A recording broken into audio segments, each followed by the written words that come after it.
출애굽기 1장 8절로 22절까지 합독하도록 하겠습니다. 요셉을 알지 못하는 새 왕이 일어나서 애굽을 다스리더니 그가 그 신민에게 이르되 이 백성 이스라엘 자손이 우리보다 많고 강하도다. 자, 우리가 그들에게 대하여 지혜롭게 하자. 두렵건대 그들이 더 많게 되면 전쟁이 일어날 때에 우리 대적과 합하여 우리와 싸우고 이 땅에서 갈까 하노라 하고 감독들을 그들 위에 세우고 그들에게 무거운 짐을 지워 괴롭게 하여 그들로 바로를 위하여 북고성 비돔과 람셋을 건축하게 하니라.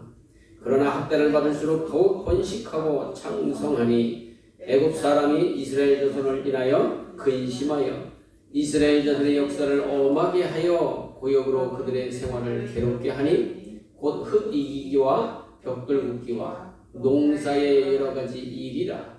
그 시키는 역사가 다 엄하였더라.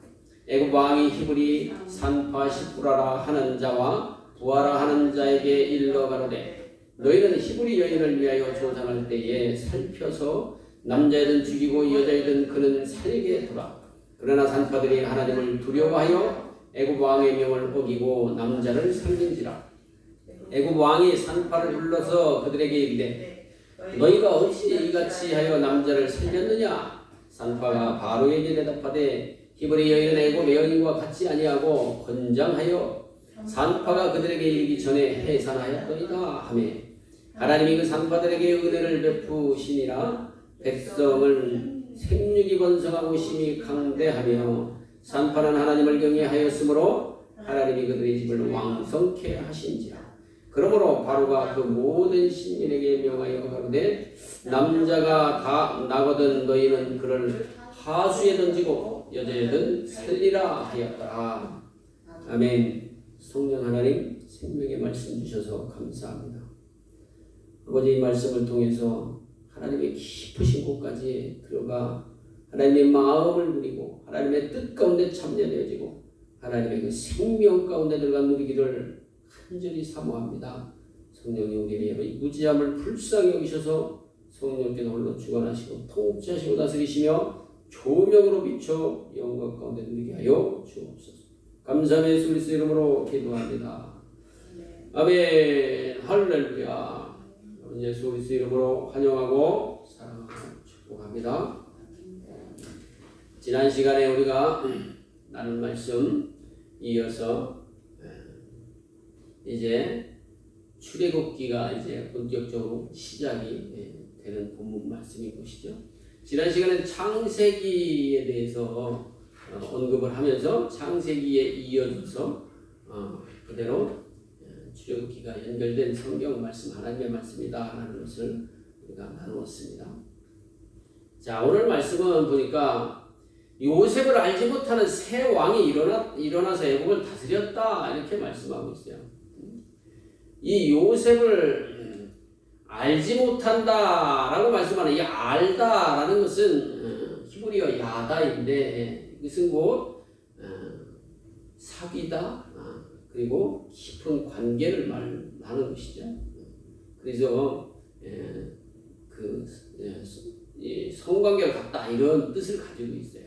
그래서 다시 말하면 이 새 왕이 일어났는데 요셉을 기억하지 못하고 요셉에게 한 일에 대해서 관심이 없고, 즉 요셉은 이스라엘로 대표된 인물인데 이스라엘에 대해서 그렇게 등한시하고 업신여기는 그런 새 왕이 애굽을 다스리게 됐다 이렇게 말씀하고 있는 것입니다. 요셉 때의 애굽의 왕 바로는 애굽의 15왕조였었는데 힉소스 왕조라고 해서 센 계통의 센 계열의 왕이었습니다. 그래서 요셉 즉 이스라엘 백성들은 센 계통이잖아요. 셈의 후손들이거든요. 마찬가지로 애굽의 15왕조 즉 요셉 때의 바로는 셈 계열이었다라는 것입니다.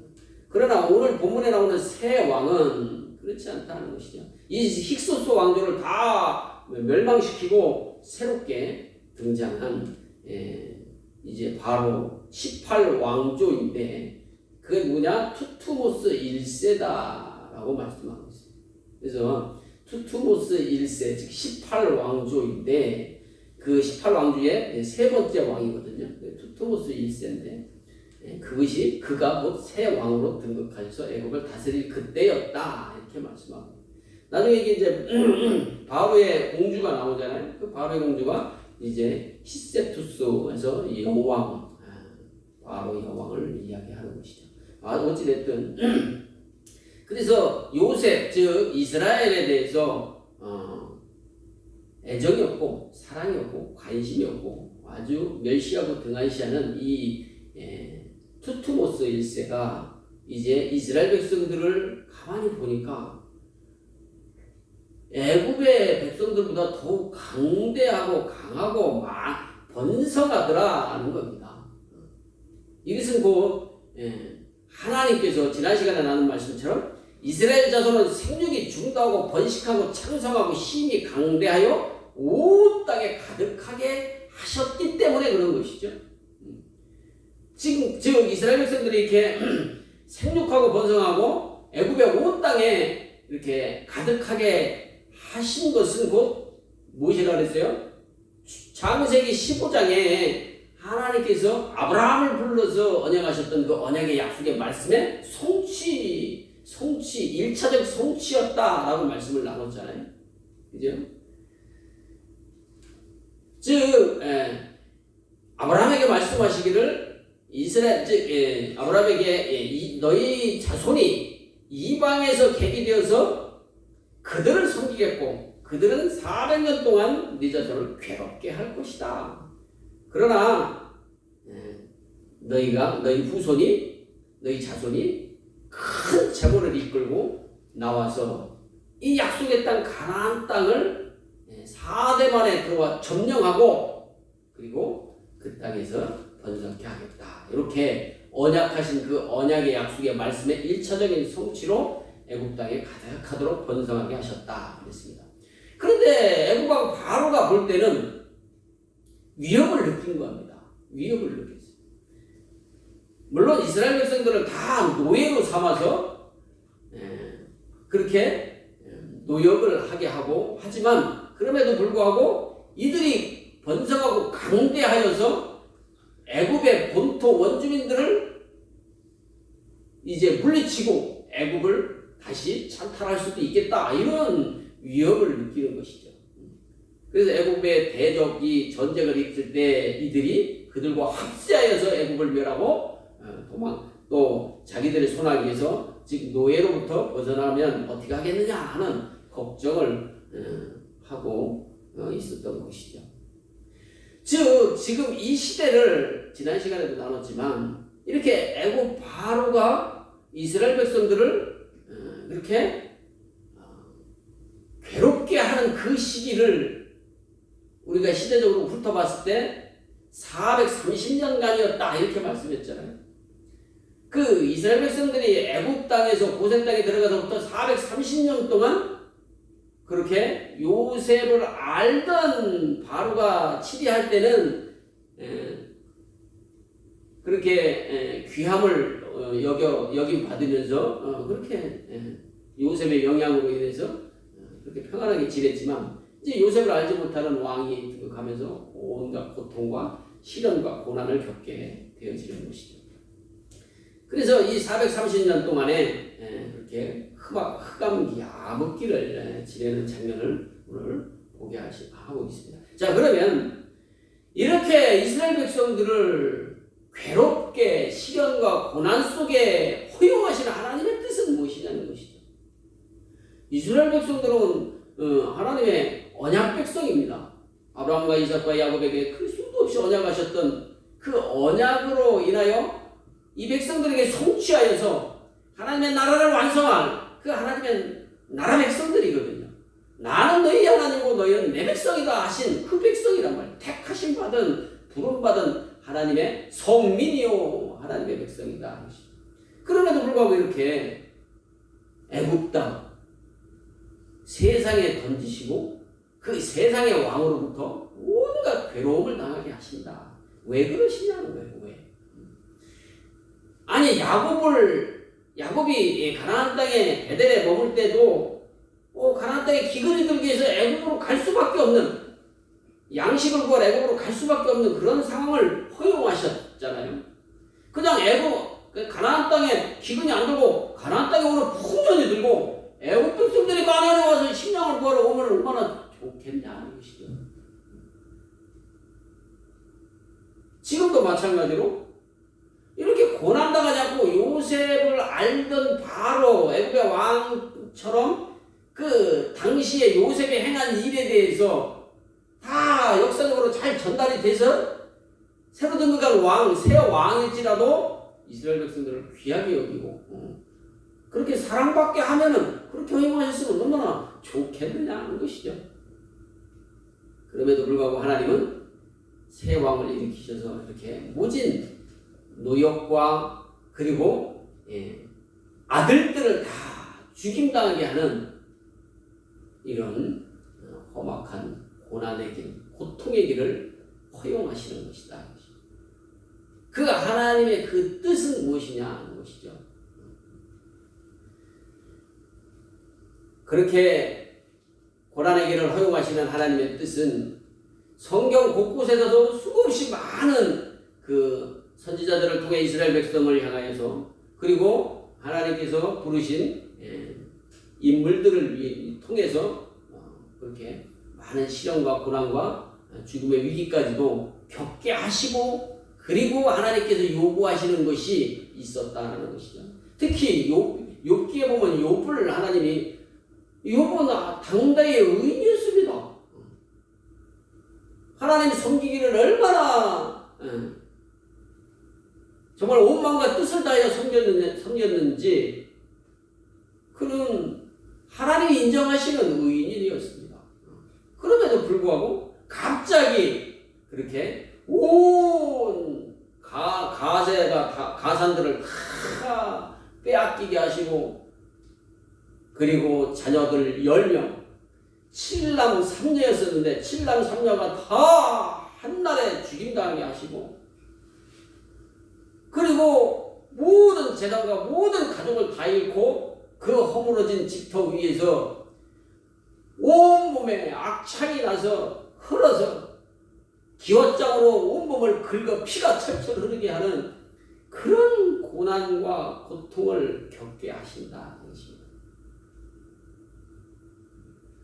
그때에 이 욥을 찾아온 세 친구를 통해서 욥이 왜 그런 고난을 통해서 하나님이 원하시는 게 무엇인가, 즉 하나님이 뜻하시는 게 무엇인가를 그 세 친구를 불러서 욥과 대화하면서 욥의 실체를 드러나게 하시는 거예요. 그 하나님께서 그래서 시련과 고난을 허용하시는 것은 이스라엘 즉 택하신 백성들의 그 속에 죄악된 본성이 그것이 드러나게 하시고 그것을 각자 본인이 시인하고 인식하게 하시기 위해서 시련과 고난을 허용하시는 것이다. 결국은 욥이 그래서 세 친구가 막 그 변론을 하고 또 하면서 대화를 하면서 결국 욥이 자기 자신의 어떠함이 드러났느냐 하면은 하나님을 의심하는 자신의 모습이 드러나게 하셔요. 그리고 또 자기는 여태까지 살면서 하나님을 한 번도 섬기는 일에 소홀한 적이 없고 하나님께 드림을 빼먹은 적이 없고 또 하나님의 말씀대로 그 이웃 사랑함을 이웃에게 베푸는 것에 대해서 소홀한 적이 없었다. 그러므로 나는 내가 행함으로 그렇게 나는 의로운 삶을 산 의인이었다라는 것을 은연중에 자기가 주장하고 있는 그 모습을 벌거벗기시는 거예요. 그 하나님께서 우리 인생들에게 가장 죄다 하시는 부분이 바로 그겁니다. 나는 의로운 자야. 즉 의인은 하나님밖에 안 계시는데 즉 우리가 내가 하나님처럼 되고 싶어하는 무엇으로? 나의 수단으로 나의 힘과 열심으로 나의 죄악됨은 무화과 잎으로 가리고 나의 열심으로 나의 의로운 행위로 나의 공로로 그래서 나는 하나님의 의에 도달할 수 있다라고 생각하는 것이고, 그리고 그렇게 의에 이르기 위하여 힘쓰고 애쓰는 것, 그것이 죄다라는 것입니다. 그것을 결국에는 깨닫게 하는 거예요. 그래서 욥기 40장에서 그렇게 말씀합니다. 네가 내 심판을 패하려 하느냐? 하나님이 지금 욥에게 지금 말씀하시는 거예요. 스스로 의롭다 하려 하여 나를 불의하다 하느냐? 이렇게 책망하신다. 그 욥은 자기가 잘못한 게 없다는 거예요. 그런데 자기가 억울하게 이유 없이 하나님으로부터 이렇게 징계를 당하고 있는 것이다. 그렇게 주장했던 것이거든요. 그랬더니 하나님이 이렇게 말씀하시는 거예요. 이제 결국에는 42장에서 욥이 그것을 깨닫는 거예요. 무지한 말로 이치를 가리우는 자가 누구리까? 내가 스스로 깨달을 수 없는 일을 말하였고 스스로 알 수 없고 헤아리기 어려운 일을 말하였나이다. 자신이 하나님 앞에 얼마나 패역하고 망령된 말로 하나님께 반박했는지에 대해서 하나님을 원망하지 않는다고 하면서도 하나님을 그렇게 멸시하는 그런 언행을 행하였는지에 대해서 지금 자신을 돌아보고 회개하는 거예요. 그러면서 뭐라 그래? 내가 주께 대하여 귀로 듣기만 하였사더니 이제는 눈으로 주를 배옵나이다. 이제 주님이 보여진다는 것입니다. 여기 소경에 그 영적 소경의 눈을 뜨고 하나님이 다 행하시는 것이고 하나님 말이 구원이시고 하나님 말이 의이시고 하나님이 절대 주권으로 나를 구원하시는 이심을 깨달은 겁니다. 그러면서 그 하나님을 인정하는 거예요. 그리고 그 하나님을 찬양하는 것입니다. 무엇을 통해서? 모든 재산과 모든 재물과 모든 자녀들을 다 잃고 자신의 육체마저 질병으로 완전히 고통을 당하면서 그런 시련과 고난과 고통과 징계를 통해서 이제 하나님이 어떤 분이신가, 또 먼저 나는 어떤 자인가, 내가 죄와 허물로 죽어있는 자임을 깨닫고 인식하게 하시고 나를 구원하신 이는 오직 하나님 한 분이심을 믿음으로 시인하고 찬양하게 하는 것입니다. 그것 하게 하시려고 욥을 그렇게 고난 중에 고통당하게 징계를 행하신 것이다. 이스라엘 백성들이 이제 다 바벨론으로 끌려갔습니다. 모진 죄악으로 인하여서 오직 가라떼 물을 우선들을 섬김을 인하여 음란을 행하고 창녀같이 행음함으로 하나님께서 진노하셔서 바벨론을 들어 치시면서 다 포로로 끌고 가셨죠. 포로 생활하는 중에 하나님께서 다니엘의 세 친구를 풀무불에 던지시는 그런 또 고난을 겪게 하시죠. 왜 그들이 풀무불에 던져지는 그 일을 하나님께서 허용하시느냐 하는 것입니다. 그렇게 허용하시는 그것은 뭐예요? 이스라엘아, 너희의 구원자는 하나님 여호와 만군의 여호와 한 분뿐이시다 라는 사실을 바벨론 포로로 끌려와 있는 상황에서 알게 하는 거예요. 즉 바벨론 포로로 끌려왔을 때 그 바벨론에서 뭐라 그래요? 바벨론의 왕이 자기의 신상을 만들고 섬기게 하는, 절하라 그러고 엎드려 절하라 그러고 섬기라 하는 거예요. 그런데 이 다니엘의 세 친구 사드락과 메삭과 아벤느고를 통하여 풀목불에 던져져 죽음을 불사하는 그런 위협 속에 자신을 내어 버리면서까지 바로의 왕이 신이 아니고 오직 한 분 여호와 하나님만이 이스라엘의 하나님이고 이스라엘의 구원자이시고 우리의 생명이심을, 우리의 진정한 왕이심을 온 이스라엘 백성들에게 깨닫게 하시기 위해서, 선포하시기 위해서 다니엘의 세 친구에게 이런 시련을 겪게 하시는 것입니다. 또 다니엘은 나중에 사자굴에 던져지게 하시죠. 어인이 찍힌 것을 알고도 매일 하는 것과 같이 예루살렘 쪽을 향하여 창문을 열고 기도한다는 것입니다. 결국에는 그 바벨론의 왕의 신하들의 모함으로 인해서 사자굴에 던져지는 것이죠. 그것도 마찬가지예요. 사자굴에 던져졌을 때 우리의 다니엘의 생명은 하나님 것이다 라는 것을 또 깨닫게 하시는 거예요. 그래서 결국 다니엘이 이제 하나님 앞에 하나님께서 언약하신 그 언약이 생각나서 또 이스라엘 온 백성들을 위하여 중보하고 도구로 기도하게 하시죠. 그래서 결국은 느헤미야 때 느헤미야가 이제 성벽을 재건하기 위해서 이제 곧 예루살렘으로 돌아와서 성벽을 재건하죠. 그때에도 또 많은 그 대적들을 하나님이 허용하셔요. 성벽을 재건하는데 대적들을 허용하셔서 산발랏과 도비아와 게셈이들이 뭐라고 말하냐면 우리의 대적은 이르기를 저희가 알지 못하고 보지 못하는 사이에 우리가 저희 중에 달려들어가서 살육하여 역사를 그치게 하리라. 이렇게 결안하고서 어떻게 계속 성벽 재건을 방해합니다. 그때 다니엘이 백성들에게 명령해서 어떻게 해요? 각각 한 손으로는 일을 하고 한 손에는 병기를 잡아라. 그래서 건축하는 자가 각각 칼을 차고 건축하고 나팔 부는 자는 내 곁에서 섰다. 그러니까 나팔 불고 그리고 칼을 차고 병기를 잡고 성벽을 건축하게 했다. 이렇게 하나님의 성전의 성벽을 재건하는 그러므로 하나님의 성전을 재건축하여 하나님 앞에 봉헌하려고 하는 그 역사 가운데도 많은 대적자들을 허용하신다는 것입니다. 방해하는 자들을 허용하신다. 그렇게 행하심은 무엇이냐면 성벽을 재건하고 성전을 건축하는 이는 하나님이시다라는 것을 깨닫게 하시는 거예요.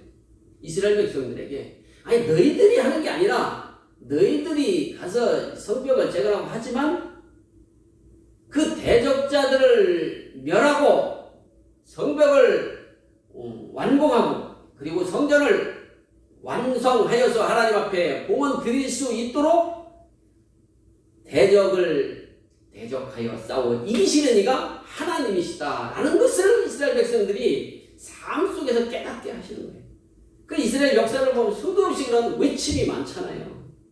그런 것들이 다 뭐냐면 하나님이 하신다. 하나님이 하신다. 하나님이 생명이시고 하나님이 왕이시다. 라는 것을 깨닫게 하시기 위해서 이스라엘 백성들에게 그런 모진 시련과 고난을 허용하시는 것이죠.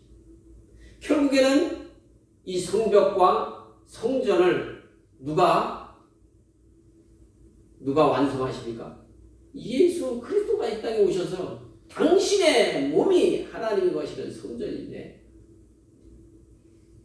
사람의 손으로 지은 예루살렘 성을 무너뜨리고 예수 그리스도께서 십자가에 죽으시고 부활하심을 통하여서 하나님이 거하실 성전으로 재건축하시고 완성하시는 것을 지금 이렇게 모형하고 있는 것이죠. 그러므로 하나님께서 이스라엘 백성들에게 그렇게 모진 시련과 고난과 노역과 고통을 당하게 하시고 또 그 이스라엘 백성들이 생육하고 번성하는 것을 바로가 그것을 저지하기 위해서 난 아들들을 다 죽이게 하는 그런 시련을 허용하시고 겪게 하시는 것이다. 결국은 뭐라고요? 이스라엘 백성들을 낮추셔서 오직 하나님의 말씀으로 사는 것임을 깨닫게 하시고 그리고 이스라엘 백성들아 너희의 진정한 왕 하나님 여호와는 여호와 한 분뿐이시다 라는 사실을 깨닫게 합니다. 즉 언약의 하나님 영원 자존하시는 하나님 언약의 하나님 그 언약을 성취하시는 이는 오직 한 분 야훼 여호와 하나님 한 분뿐이시다 라는 것을 수많은 역사를 통해서 오고 가는 세대 속에 그것을 기억하게 하시고 그것을 신인하게 하시고 믿게 하시고 그렇게 하시기 위해서 이렇게 오늘 본문에서 새 왕을 일으키셔서 이렇게 고통을 당하게 하시는 것이다. 자, 오늘 이렇게 애굽의 바로 왕을 통해서 이스라엘 백성들이 이제 출애굽을 하게 하시기 위한 이제 원인 제공을 이제 하게 하신 것이요. 근원을 이제 보게 하시는 것이죠. 그래서 이스라엘 백성들이 이렇게 생육 번성함을 통하여서 바로가 핍박하고 박해함으로 못하게 하시냐면 이스라엘 백성들이 부르짖게 하는 거예요. 울부짖게 하는 거예요. 그 울부짖고 부르짖는다는 것은 누구에게 울부짖겠습니까? 바로한테 하겠습니까? 바로야, 우리가 잘못했습니다. 우리가 애기 안 낳게요. 그러면서 일 더 열심히 할게요. 그러고 부르짖는 거예요? 아니잖아요. 누구한테 부르짖어요? 이 이스라엘 백성들이 고센 땅에 66명이 들어갔는데 70명이 됐다. 한번 지난 시간에 나눴는데 그 70명이라는 것은 하나님이 만족하시는 수라고 했잖아요. 다시 말하면 하나님을 섬기는 백성들이에요. 이스라엘 백성들. 하나님을 섬김으로 생명을 누리는 백성들이다. 하나님의 백성들이다. 그리고 오늘 본문에서도 이 산파들을 십부라라 부하라 하는 자들을 불러가지고 바로가 히브리 여인들이 애 낳을 때 무조건 남자는 다 죽여라. 여자는 살려라. 여자는 살려도 좋다. 남자는 무조건 다 죽여라. 그랬는데 이 산파들이 하나님을 두려워함으로 어떻게 해요? 남자들을 다 살리는 거예요. 그 남자들을 살릴 때는 어떻게 해? 애굽왕 바로가 명령한 그 명령을 어김으로 이것은 반드시 차명에 처해질 그런 위법인 것이죠. 왕명을 어긴 것이니까. 그럼에도 불구하고 이 산파들의 마음속에는 뭐예요? 바로 왕이 진짜 왕이 아니고 만군의 여호와 하나님이 진짜 왕이시다라는 것을 믿음으로 인정하고 믿음으로 자기 목숨 걸고 그 믿음을 지키는 것이죠. 그러므로 바로의 명령을 어기고 이렇게 이스라엘 백성들이 여인들이 해산할 때 남자들을 살릴 수 있었던 것입니다. 자, 이것이 이제 그대로 신약에 와서 그대로 성취가 되죠. 이 장면이 그대로 성취가 되는 거예요. 어떻게 성취가 됩니까? 마태복음에 보면 마태복음 2장에 보면 헤롯 왕 때에 예수께서 유대 베들레헴에서 나심에 동방으로부터 박사들이 예루살렘에 이르러 말하되 유대인의 왕으로 나시니가 어디 계시뇨 이렇게 이제 아기 예수께 경배하러 이제 오는 것이죠. 그런데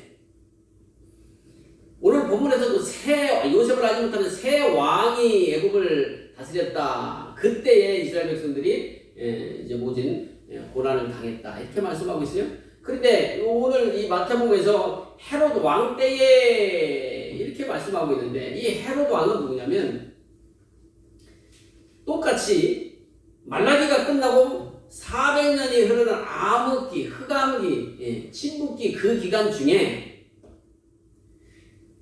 혼돈과 공허와 흑암의 깊은 가운데 수면 위에 하나님의 신이 운행하시고 있는 중에 그때 그 흑암에 있는 이스라엘 백성들은 무엇을 기다리는 거예요?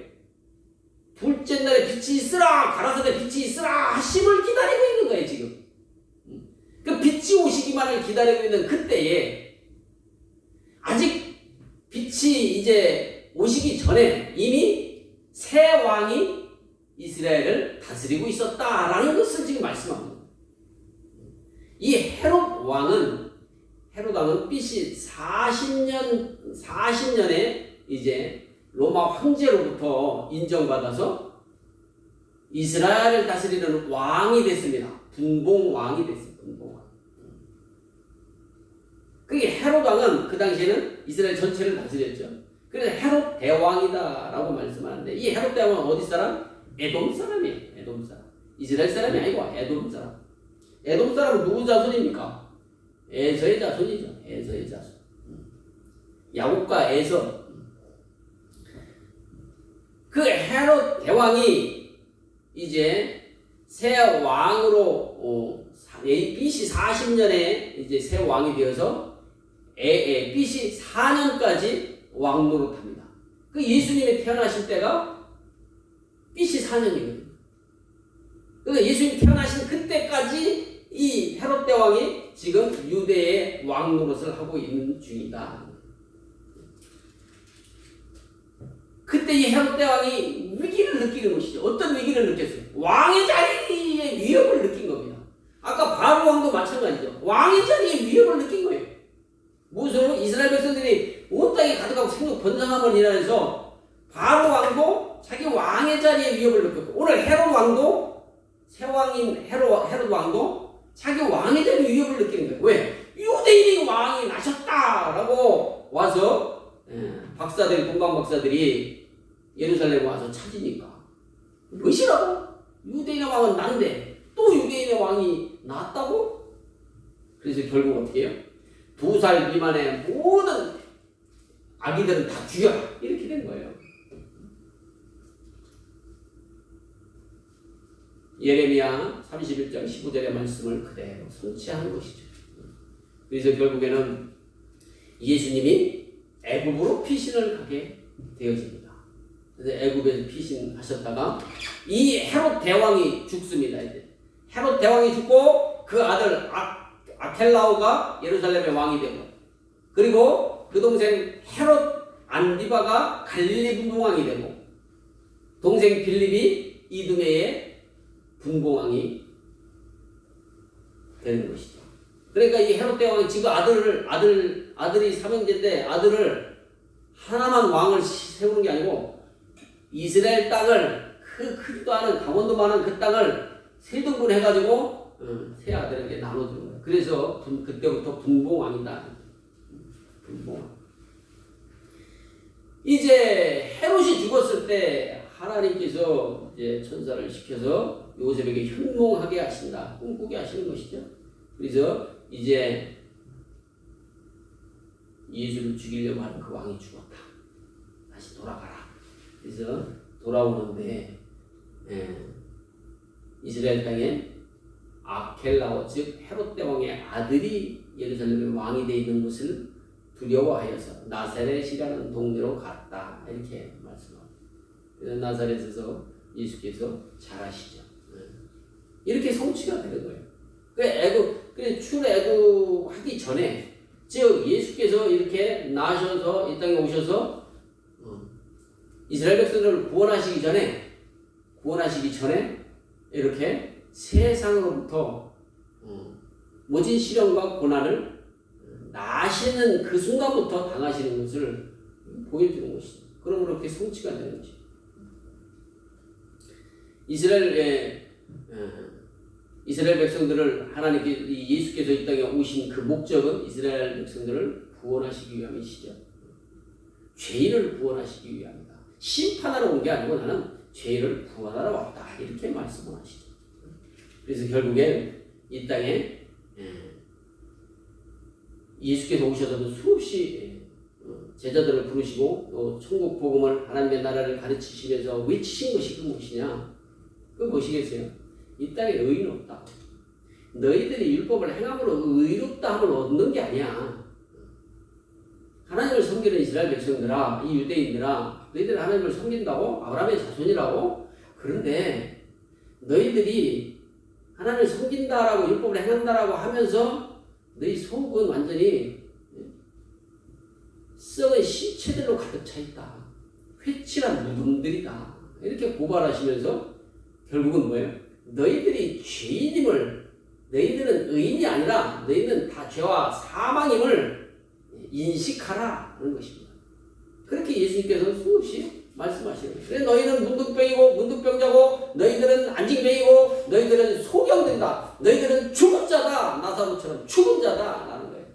그것을 수없이 예수께서 말씀하시는 것이죠.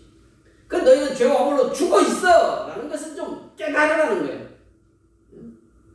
세상의 풍속을 쫓고 공중의 권세 잡은 악한 마귀를 쫓고 그 악한 마귀에게 순종하고 그의 종노릇하고 그러므로 죽음을 무서워하며 종노릇했던, 종노릇하고 있는 너희를 지금 인식하라 라는 것입니다. 그 예수님이 오셔서 하시는 그 공생의 사역 동안에 행하시던 모든 기적과 표적과 이 기사들이 다 그 내용이에요. 그 내용. 지금 우리는 스스로 의롭다함을 얻을 수 없는 자들임을 깨달아가는 거예요. 욥처럼 이제 깨달아가는 거예요. 내가 여태까지 한 말이 내가 알지 못하는 것을 얘기했다, 보지 못하는 것을 내가 얘기했구나를 깨달아가는 거예요.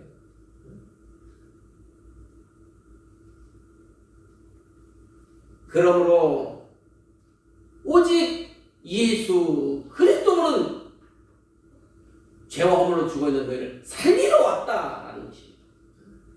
근데 어떻게? 하나님 아버지가 보내서 오신 하나님의 아들이요 또 너희를 구원할 그리스도, 그렇게 구약 성경에서 그렇게 약속하고 언약했던 그 성취로 너희를 구원할 영원 차존하시는 하나님이시고 언약의 하나님이시고 언약의 성취이신 하나님으로 육신을 입고 오셨다라는 사실을 그렇게 선포하시는 거잖아요. 그럼에도 불구하고 끝까지 유대인들이 믿지 않죠.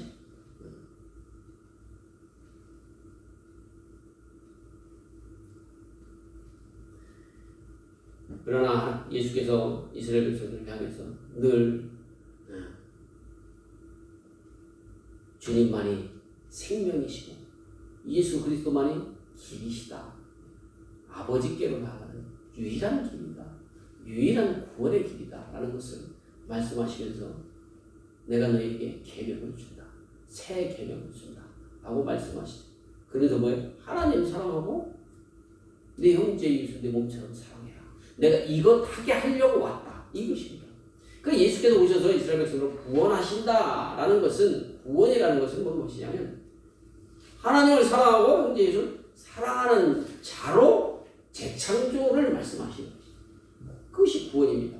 왜 그동안은 하나님을 사랑한다 하면서도 자기가 율법을 행함으로 의로워지려고 했던 그 원죄성으로 그 원죄를 지었던 본성으로 가지고 하나님을 섬긴다 하면서 마음은 멀어 있는 그런 이스라엘 백성들을 고발하시는 거예요. 그래서 어떻게? 진심으로 어떻게? 내 마음을 다하고 목숨을 다하고 뜻을 다하고 주 너희 하나님을 사랑하라. 신명기에서 말씀하신 말씀이잖아요. 신명기 6장 5절에서. 신명기가 뭡니까? 이제 이스라엘 백성들의 출애굽해서 광야 40년을 그 길을 걷고 이제 결국은 1세대가 다 죽고 2세대가 모압 땅에서 이제 요단강을 바라보고 요단강 넘어 가나안 땅을 들어갈 가나안 땅을 바라보면서 모세가 마지막 고별 설교하는 거거든요. 그러면서 그때 하신 말씀이 뭐냐? 이거예요. 너희가 내 마음을 다하고 목숨을 다하고 뜻을 다하여 주 너희 하나님만을 사랑하고 섬겨라. 이것을 내 이마와 손목에 아주 표로 삼아서 그 땅에 가거든 그 땅의 거민들과 약속도 하지 말고 언약도 하지 말고 그 땅의 딸들을 취하지도 말라. 오직 한 분 하나님만 섬겨라. 이렇게 아주 신신당부를 했던 말씀입니다. 그것을 예수님이 오셔서도 똑같이 얘기하시는 거예요. 지금 그 이스라엘 백성들이 가나안 땅에 들어가서 그것을 못했거든요. 그 시내산에서 주신 언약의 약속의 말씀 율법을 가지고 그걸 지키지 못하고 가나안 땅에 들어가서도 하나님만을 섬기는 하나님의 백성으로 살질 못했어요. 그래서 다시 예수님이 오셔서 예수님도 똑같은 계명을 우리에게 주시면서 뭐라고 해? 너희들은 이렇게 할 수 없음을 깨달으라. 하나님을 사랑하고 형제 이웃을 내 몸처럼 사랑할 수 없음을 깨달으라는 거예요. 하라라고 계명으로 주셨는데 하라라고 계명으로 주셨음에도 이것은 역설적으로 우리가 생각해봐요. 우리가 그게 되냐는 거예요. 이 땅에서 하나님을 사랑하고 형제 이웃을 내 몸처럼 사랑하는 자가 한 사람이라도 있습니까? 없잖아요. 나를도 사랑하지. 예수님도 모든 성도들 다 보세요. 그게 안 되잖아요. 근데 예수님이 오셔서 이거 안 되는 걸 심판하는 게 아니고 이걸 되게 하려고, 너를 구원해서 이걸 되게 하려고 왔다라는 것이죠.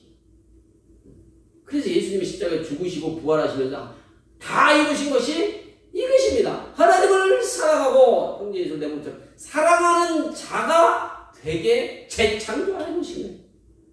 그리고 우리 안에 새 마음을 부시고 새 사람이 되게 하신 것입니다. 새 피조물이 되게 하신 것이죠. 어떤 새 피조물? 하나님 사랑하고 형제 예수 사랑하는 새 피조물.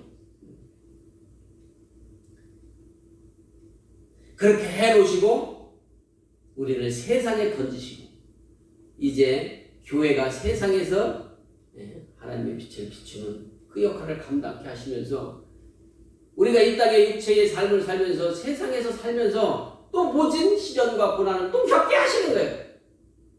이스라엘 백성들이 애굽에서 바로에게 그 모진 고난을 노역을 당하게 하시고 그리고 생육 번성함이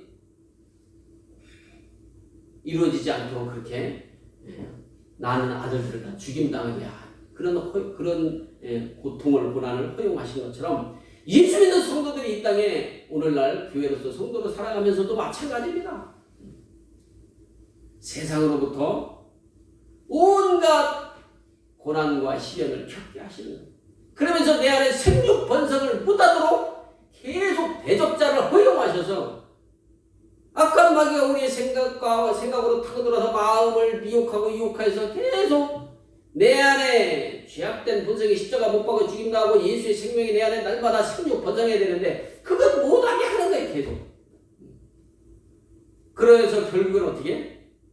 하나님으로부터 떨어져 나가게 하려고 사단 마귀를 허용하시던 그렇게 계속 대적하게 하신다. 그래서 오늘날 성도의 신앙의 삶은 악한 마귀를 대적하면서 사는 것입니다. 악한 마귀가 무슨 일을 행하고 있음을 깨달아야죠. 그리고 그 악한 마귀를 예수께서 오셔서 십자가로 다 이기시고 승리하셨음을 믿는 믿음으로 내 안에 예수께서 사시고 계심으로 이제 예수와 함께 죽고 예수와 함께 산 내가 악한 마귀로부터 이제 우리가 유혹당하지 않고 미혹당하지 않기 위해서 항상 정신 차려 깨어서 근신하며 예수 그리스도 안에 거하고 진리의 말씀 안에 거하는 그런 몸부림치는 삶을 죄와 피흘리까지 싸우는 삶을 사는 그런 거룩한 성도의 삶이 되어야 한다는 것이죠. 그것을 누가 하게 해? 예수께서 부활 승천하시고 성령이 오셔서 이제 그걸 해가시는 것입니다. 성령이 오셔서. 그래서 오늘 본문은 오늘도 마찬가지로 예수 그리스도가 이제 혼돈과 공허와 흑암의 깊음 가운데 말라기서가 끝나고 400년 동안에 이제 예수님 오시기 직전에 새 왕 헤롯을 세우셔서 헤롯을 통해서 이스라엘 백성들이 모진 핍박과 고난을 당하게 하시고 로마의 식민자에서 그 온갖 황제를 신으로 섬기게 하는 그런 핍박을 당하죠. 그러나 이스라엘 백성들은 뭐예요? 진짜 왕은 황제가 아니다. 진짜 왕은 우리의 하나님 여호와 한 분뿐이시다 라는 사실을 계속 기억하게 하시고 믿어지게 하시고 그러다가 참 믿으신 그리스도를 보내셔서 그리스도로 이제 구원을 성취하시고 그리고 하나님의 말씀대로 지켜 행하는 자 세상에게 성취가 이루어진 성도들로 이 땅을 살아가게 하시는 것입니다. 이제 성도된 저와 여러분 또 세상 가운데 세워진 교회인 저와 여러분 이제 우리는 끊임없이 세상으로부터 시련과 고난과 핍박과 죽임을 당하는 그 지경까지 하나님이 허용하십니다. 또 징계를 당하도록 허용하십니다. 시험이 닥치도록 허용하십니다. 그럴 때마다 보다 나의 생명의 주는 예수 그리스도 한 분뿐이시고 예수 그리스도를 통해서만 영광의 보좌 하나님 아버지께로 나아갈 수 있음을 깨닫고 믿고 시인하는 삶을 살게 하시려고 그러므로 우리가 하나님의 백성이고 하나님은 나의 하나님이심을 늘 믿음으로 시인하며 천국의 삶을 살게 하시려고 그렇게 시련을 허용하시는 것입니다. 이제 그런 줄 아시고 하나님의 그 뜻을 이제 깨달았으니 우리의 삶 가운데 닥치는 이런 어려움, 시련 가운데, 고난 가운데, 고통 중에도 오히려 주를 찬양하고 감사함으로 기뻐하며 하나님을 예배하는 참된 예배자들로 다 세워져서 이 땅에서도 하나님께 영광을 돌리는 삶들이 되기를 예수 그리스도 이름으로 간절히 축복합니다. 아멘. 오늘 말씀 기억하시고 출애굽을 하기 전에 바로를 통해서 생육번성하는 이스라엘 백성들이 모진 시련과 고난과 죽임을 당하게 하시는 하나님의 그 허용하신 그 하나님의 깊으신 뜻이 무엇인가를 깨달았고 또 그들이 당하는 그 고난을 인하여 성취된 것이 예수께서 오셔서 우리를 구원하시고 오늘날 교회로서 세상으로부터 똑같은 시련과 고난을 당하고 있음으로 성취됐음을 그러므로 우리가 어떻게 살아야 함을 깨달았습니다. 이제 예수 그리스도 안에서 말씀 안에서 오직 성령께서만 인도하심 따라 이기고 승리하는 삶 가운데 하나님의 아들들의 삶이 되게 해달라고 간절하고 함께 기도합니다.